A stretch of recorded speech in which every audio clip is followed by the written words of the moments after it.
La présidente de la Commission européenne, Ursula von der Leyen, a dévoilé son plan climat. Le texte prévoit une neutralité carbone en 2050 avec une réduction de 90% des émissions de CO2 en 2040.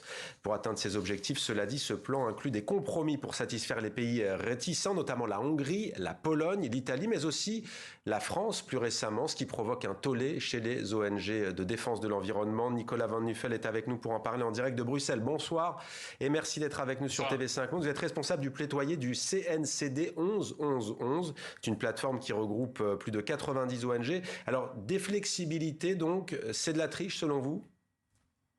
Oui, il y a une part de triche, je crois qu'il faut bien le reconnaître. Alors, on va être de bon compte.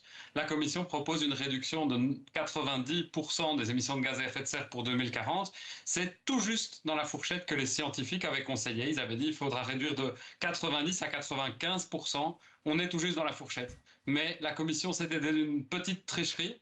Il y a quelques jours, elle a d'ailleurs retiré un texte sur le greenwashing, où on commence à comprendre pourquoi, puisque elle-même fait maintenant du greenwashing. Elle ouvre la porte au fait qu'on aille acheter à l'étranger des droits de polluer.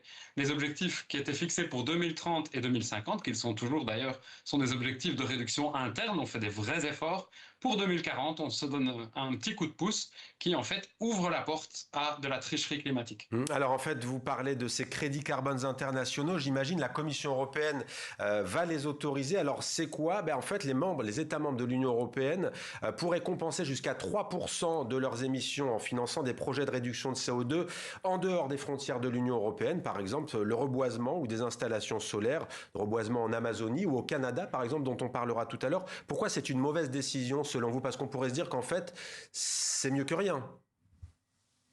Alors c'est mieux que rien, mais c'est pas suffisant pour résoudre le problème que nous affrontons. Il faut le plus vite possible nous débarrasser de l'économie du pétrole, du charbon et du gaz. Et en fait, les crédits carbone, donc ces achats qu'on fait à l'étranger, ils posent plein de problèmes. Ils posent un premier problème qui sont surévalués, c'est-à-dire souvent, on parle en fait d'émissions évitées, plutôt que de réduire les émissions chez nous, on va essayer d'éviter l'augmentation ailleurs. Mais les chiffres de ces augmentations sont souvent surévalués. Il y a un deuxième problème essentiel, c'est qu'ils sont pas permanents, c'est-à-dire qu'on évite des émissions à court terme, mais ça peut durer un temps, il faut voir ce qui se passe à l'avenir. Et puis le troisième et le plus grave, c'est que souvent derrière ces projets, on viole les droits des communautés locales, on accapare des terres, on met des populations autochtones hors de leurs terres ancestrales, etc. Donc ça pose à la fois des problèmes climatiques et des problèmes très sérieux en matière de droits humains. Juste en un mot, si vous aviez une mesure d'urgence que vous auriez voulu voir dans ce texte, on est en pleine canicule notamment, c'est peut-être s'agissant de la transition énergétique ?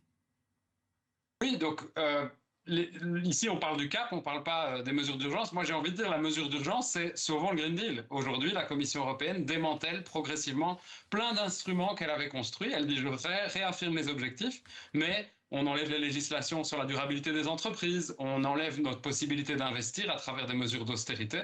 Le plus urgent aujourd'hui, c'est de transformer notre économie de façon générale. Il n'y a pas une mesure qui va suffire. Il faut aller dans la direction de la décarbonation le plus vite possible. Merci beaucoup d'avoir été avec nous en direct de Bruxelles. Nicolas Van Nuffel, donc du CNCD 11-11-11.